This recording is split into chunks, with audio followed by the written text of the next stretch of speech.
ಶೀರ್ಷಿಕೆ ಒಂದು ನಿರ್ಧಾರ ಸಂಪೂರ್ಣ ಜೀವನ ಬದಲಾಯಿಸಿತು. ಒಂದು ಸಣ್ಣ ಹಳ್ಳಿ. ಅಲ್ಲಿದ್ದ ಹುಡುಗನ ಹೆಸರು ರವಿ. ರವಿ ದೊಡ್ಡ ಕನಸುಗಳನ್ನ ಇಟ್ಟುಕೊಂಡವನೂ ಅಲ್ಲ. ಅವನ ಕನಸು ಒಂದೇ, ನಾಳೆ ಇವತ್ತಿಗಿಂತ ಚೆನ್ನಾಗಿರ್ಬೇಕು ಅಷ್ಟೇ.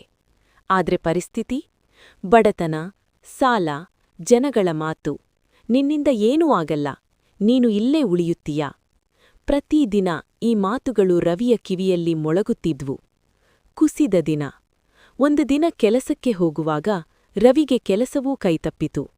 ಅವನು ಮನೆಗೆ ವಾಪಸ್ ಬರುವಾಗ ಮನಸ್ಸಿನಲ್ಲಿ ಒಂದೇ ಪ್ರಶ್ನೆ, ನಾನು ಹುಟ್ಟಿದ್ದು ಸೋಲೋಕೆನಾ? ಆ ದಿನ ರಾತ್ರಿ ಅವನು ತಾಯಿಯನ್ನ ನೋಡಿದ. ತಾಯಿ ಮೌನವಾಗಿ ಕೆಲಸ ಮಾಡ್ತಿದ್ರು, ಕಣ್ಣಲ್ಲಿ ದಣಿದು, ಆದ್ರೆ ಮುಖದಲ್ಲಿ ಯಾವತ್ತಿನಂತೆ ಧೈರ್ಯ. ತಾಯಿ ಒಂದೇ ಮಾತು ಹೇಳಿದ್ರು, ಸೋತಾಗ ಅಳಬೇಡ ಮಗ, ನಿಂತು ಮತ್ತೆ ಪ್ರಯತ್ನ ಮಾಡು. ಅದೇ ಮಾತು ರವಿಯ ಜೀವನದ ಟರ್ನಿಂಗ್ ಪಾಯಿಂಟ್ ಆಯ್ತು. ಒಂದು ನಿರ್ಧಾರ. ಆ ದಿನ ರವಿ ಒಂದು ನಿರ್ಧಾರ ತೆಗೆದುಕೊಂಡ. ನಾನು ನನ್ನ ಜೀವನವನ್ನ ಯಾರ ಮಾತುಗಳಿಂದಲೂ ತೀರ್ಮಾನವಾಗಲು ಬಿಡಲ್ಲ. ಅವನು ಮತ್ತೆ ಶುರು ಮಾಡಿದ. ಸಣ್ಣ ಕೆಲಸ, ಕಡಿಮೆ ಸಂಬಳ, ಆದ್ರೆ ದೊಡ್ಡ ಶ್ರದ್ಧೆ.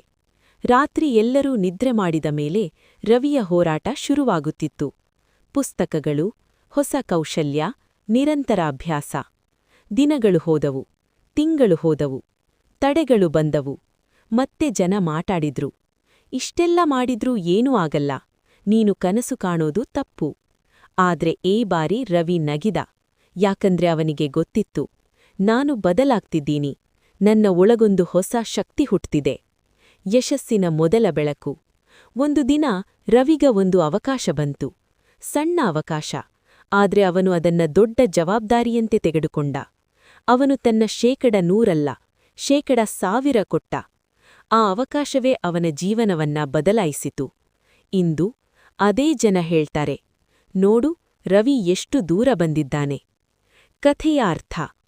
ಈ ಕಥೆ ರವಿ ಬಗ್ಗೆ ಅಲ್ಲ ಮಾರಾಯ, ನಿನ್ನ ಬಗ್ಗೆ, ನನ್ನ ಬಗ್ಗೆ, ನಮ್ಮೆಲ್ಲರ ಬಗ್ಗೆ. ನೆನಪಿಟ್ಟುಕೋ, ಸೋಲುವಂಥದ್ದು ಅಂತ್ಯ ಅಲ್ಲ. ಜನರ ಮಾತು ನಿನ್ನ ಗತಿಯಲ್ಲ. ನಿನ್ನ ಒಂದು ನಿರ್ಧಾರ ಸಾಕು ಜೀವನ ತಿರುಗಿಸಲು. ನಿನ್ನಿಂದ ಆಗಲ್ಲ ಅನ್ನೋ ಧ್ವನಿ ಒಳಗಿಂದ ಬಂದ್ರೆ ಅದನ್ನೇ ನಿನ್ನ ಶಕ್ತಿಯನ್ನಾಗಿ ಮಾಡು.